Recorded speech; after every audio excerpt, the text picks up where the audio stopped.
The magic beans. Jack went to the market to sell his cow.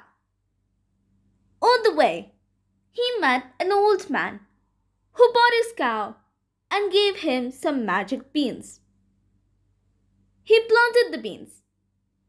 The next morning, a giant beanstalk stood outside his house.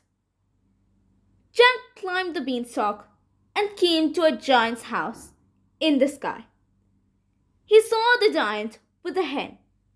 The hen laid golden eggs. But the giant was asleep. Jack ran away with the hen. But the giant woke up and started running after him. Jack quickly reached the beanstalk and started climbing down. The giant followed him too. As soon as Jack reached the ground, he took an axe and cut the beanstalk. Thud came the beanstalk crashing down, and along came the giant. He was crushed to death. Jack became very rich with the hen's eggs. He and his mother lived happily. The lovely smile. Once upon a time, there was a very old lady. But she was very sweet and charming. Everyone loved her. Her smile was her best feature. It brightened up her face, and the others around her also felt happy. One day, she was coming from the market with a basket full of oranges. Suddenly, a strong gust of wind knocked the basket out of her hands. The poor lady was flustered. She did not know what to do. Then she started picking the oranges up. Suddenly, a boy who had been watching everything came to her rescue. He helped her to pick the oranges up. Soon, all the oranges were in the basket. The old lady was happy. She thanked the boy for his help and gave him a big smile. Then she walked away. One of the boy's friends asked him, "Did she give you anything for your help?" The boy replied, "Yes, a beautiful smile." Daydreaming. Once there was a milkmaid called Jenny.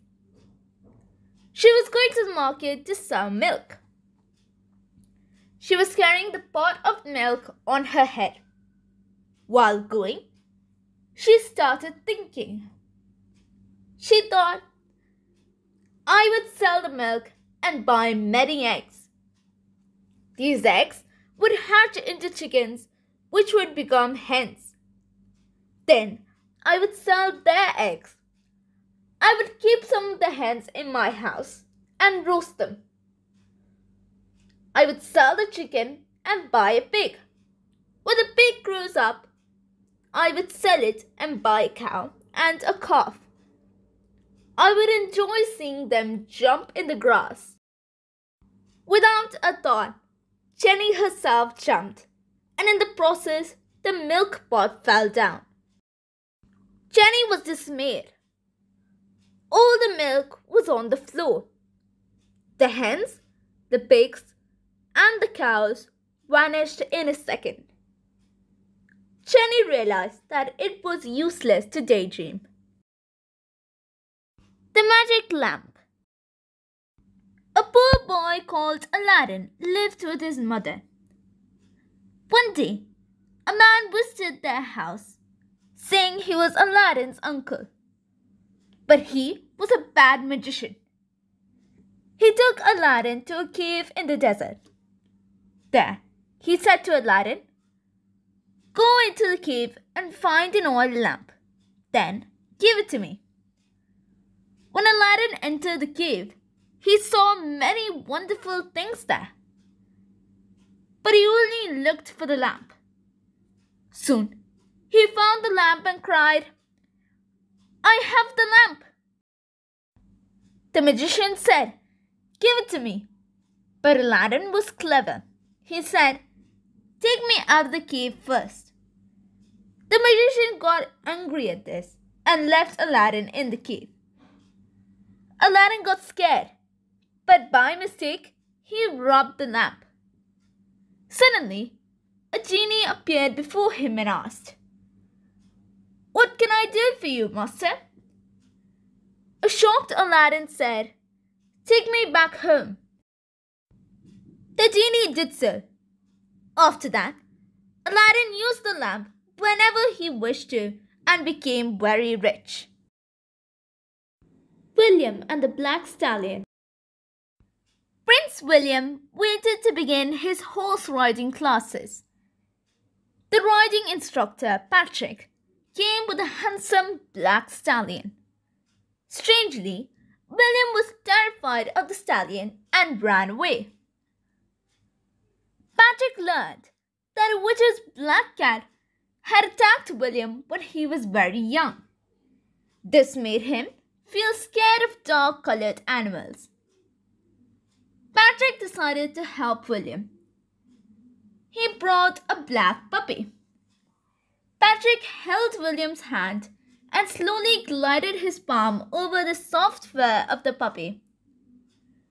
When the puppy licked William's hand lovingly, he felt less fearful. Patrick said, "William, the rein on the stallion is magical. Till you hold it tight, the stallion will not harm you." William believed Patrick and held the rein tight and galloped through the forest. But the rein was not magical. It was Patrick's confidence that made the stallion gallop. Gradually, William overcame his fear for dark animals and was able to ride the stallion with pride. The kind gesture. Once, there was a very sweet boy called Ralph. He was very excited as his birthday was approaching in a couple of days.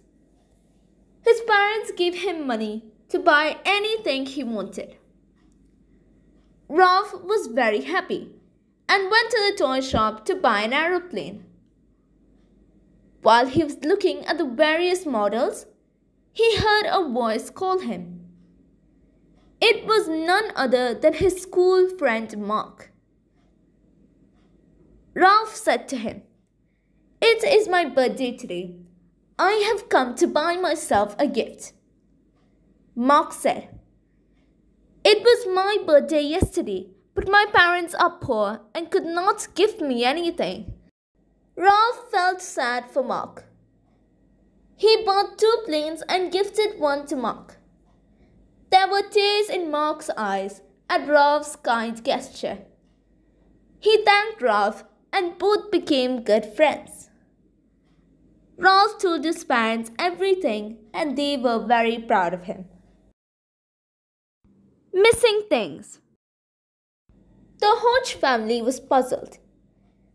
There were things missing from the house. Dad found that there was no milk in the fridge, though he had opened the bottle a while back. Mother's washing basket was also missing. Grandma's cardigan was missing. Sam's pillow was also missing. It was really amazing, the number of things which seemed to be missing. Suddenly, Sam asked, "Where is Carolyn?" He looked around for her.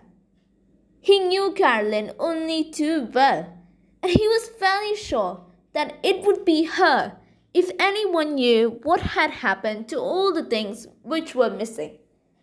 Soon, he found her in the shed.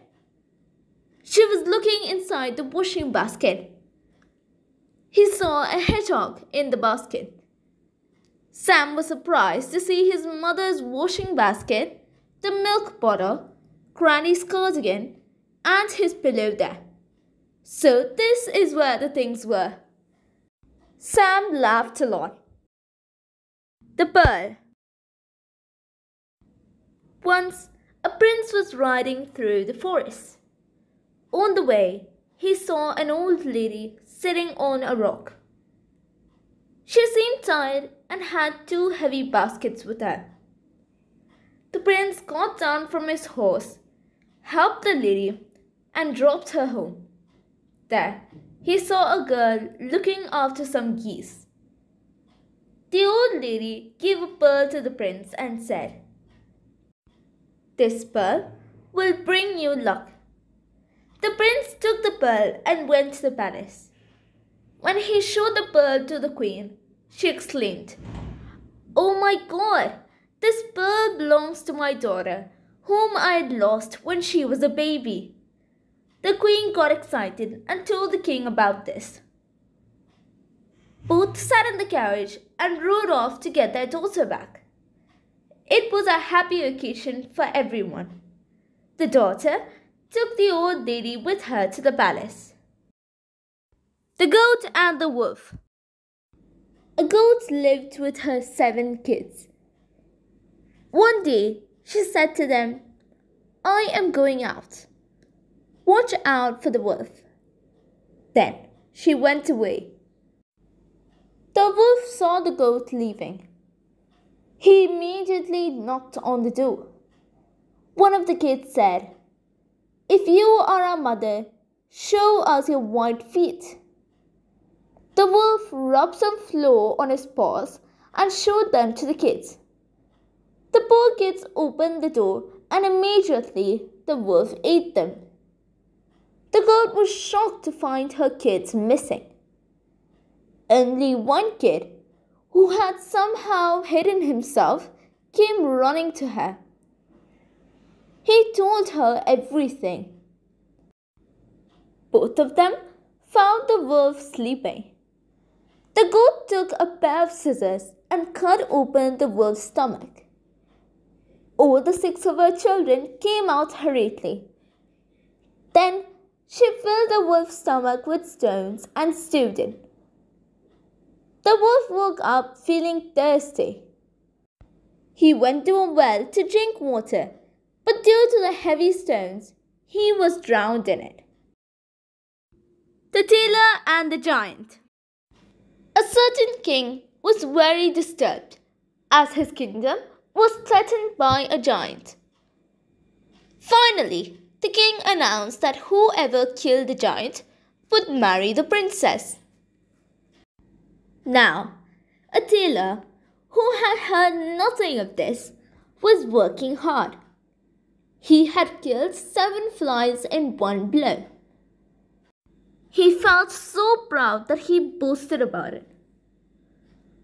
The king's soldiers heard him and took him to the king. The tailor said, "I am not afraid of anybody." The king said, "Since you are not afraid of anybody, I am sure that you will kill the giant." When the giant saw the tailor, he burst out laughing, for he seemed to be a very timid man. But the tailor did not waste his time and started stitching the giant. By the time he had completed, the giant had been completely bound. The king was happy and married his daughter to the tailor.